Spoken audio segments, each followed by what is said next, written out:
where censorship's happening all over the place. Fear is one of the things that is being shared and pushed on everybody. We use a handful of proven psychological methodologies that will stop us in our tracks and petrify us, pushing coronavirus. They keep pushing the number of people that are sick, the number of people that have died, but the number of people that have recovered, or number of people that we didn't test, or the number of people that have very mild symptoms, and any of those things, none of that is being talked about. And my question is why? 3 people went to play poker, now all of them are dead. I'm sure that there have been other groups of 3 people that went to play poker that all of them are fine. Mass vaccinations, mass targeting people and tracking them. They are telling everybody to stay away from everybody. So now we're petrified of a human being. People are genuinely petrified to see another human being. And I think that that has a huge psychological impact that is going to divide us in the future as opposed to unite us. You know, they call it social distancing for a reason. They want us to be socially distant. We've already been socially distant, right? In reality, it should be physical distancing, perhaps, but no, they call it social distancing so that we can completely cut off from everybody, and the only thing that we are left to do is glue into the mass media that is being owned by some of the wealthiest individuals and corporations, right, through corporations, let's be honest, that control the entire thing.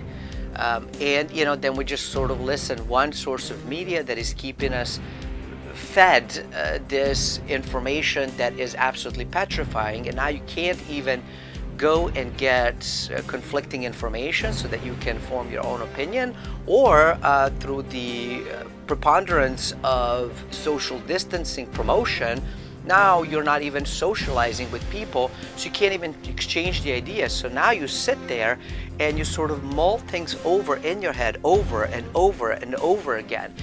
Militarization, police enforcement that is happening throughout the globe.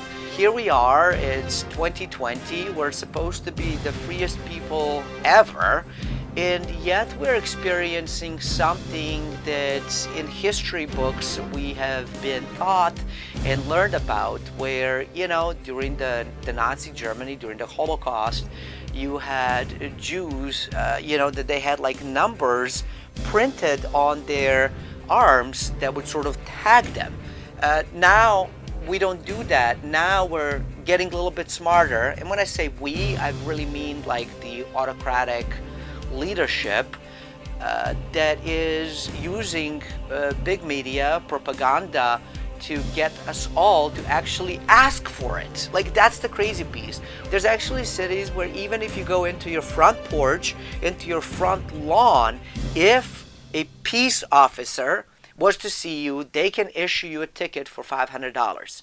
So it's one of those things that is just, you know, if you can't scare them, then find them, because there's going to be a pressure valve and we all respond in a different regard. So if people are not just merely scared, then they're going to follow it because they don't want to be fined. And if they don't want to be fined, then they're going to be jailed, which is what's happening in some of the other countries around the world, where people, if they're not following things, then what is also happening is that there are martial laws everywhere. Instead of making people stronger, we're making people weaker. Instead of building the immune system, building health, building all of this stuff, we're making people weaker and sicker.